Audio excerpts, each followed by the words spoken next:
Bernard and welcome back to my film and TV channel. Yes, we're going over to Australia today.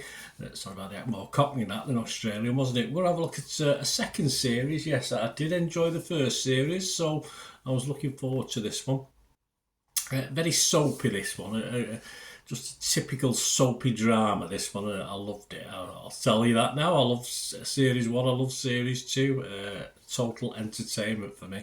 We're going to have a look at something called the Newsreader series 2. Please, if you're new to the channel, push that subscribe button, push the bell notifications, everything film and TV, of course. Series reviews like this, film reviews, information vlogs, previews, lots of different things.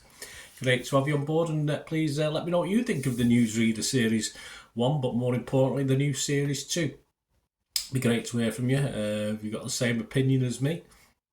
And yeah, if every comment you make, I'll try to reply to it where it needs a reply. If it just needs a thumbs up, like this little video, if you can give me one, guys, that'd be much appreciated. I'll give it a thumbs up or I'll reply, depending if it needs it or not. But thank you for your comments in advance. Yes, this is 6 episodes again, as the first season, about 60 minutes an episode, so 55 to a little bit over 60 minutes. And this is currently, as I'm recording this, on the 12th of November 2023, so all these comments are as at that date, is showing on BBC. And all episodes are available, of course, on BBC iPlayer, where I binge watched it over the course of an evening and a morning.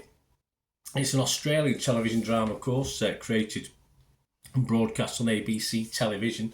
It's created by Michael Lucas, starring Anna Torv, Sam Reid, Robert Taylor, William McInnes, and more than that, reprising their roles, and a couple of interesting additions as well, as the series continues to explore the personal and professional lives of journalists and crew within a 1980s Australian newsroom.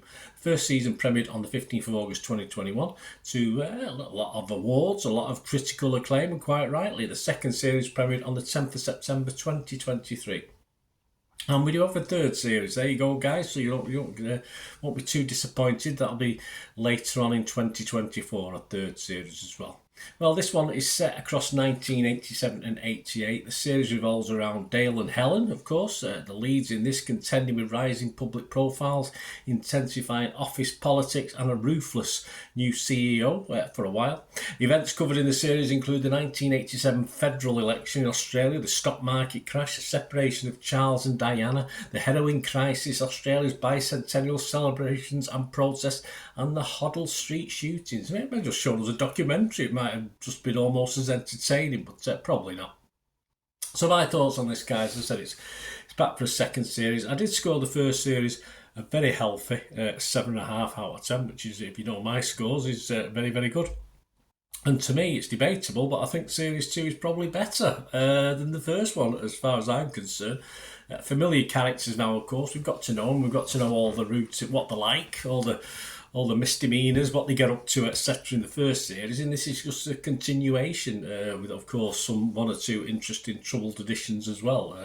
No good putting someone in who's boring, is it? It all adds to the spice, and it continues where series 1 finished off, with all our dysfunctional characters continuing with their dramatic lives, and they are very, very dramatic.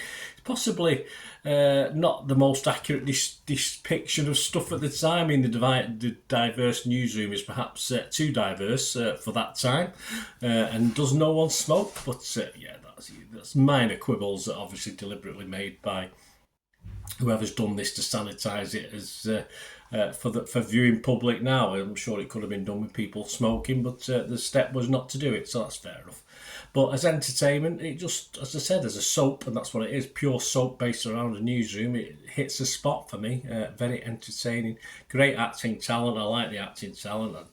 I will admit sometimes Australian accents for certain things get on me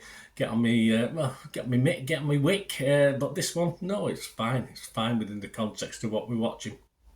And it's always good to relive the 80s, of course. There wasn't even any I don't think there was anyway. It wasn't a derogatory mention of Maggie Thatcher, which is always a nice thing to watch something about the 80s that doesn't do that. What also helps are the great news storylines, of course, that we've already listed or are listed early on, that featured, just add greatly to the mix and the stories. It's absolutely brilliant. I did want more school. Did want more. Unfortunately, I'll have to wait to 2024, won't I? But I don't want to wish my life away. But I do look forward to another series of this. Thoroughly entertaining. So my scores, if it was Rotten Tomatoes, it has to be fresh. Of course it does. If it was Metacritic, it has to be positive. And as far as my score out of 10 for Internet Movie Database, I'm going to go higher. Yes, higher.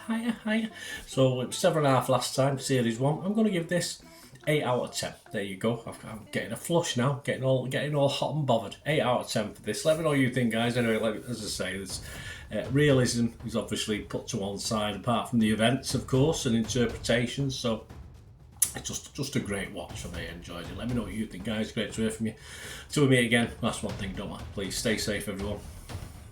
Bye for now.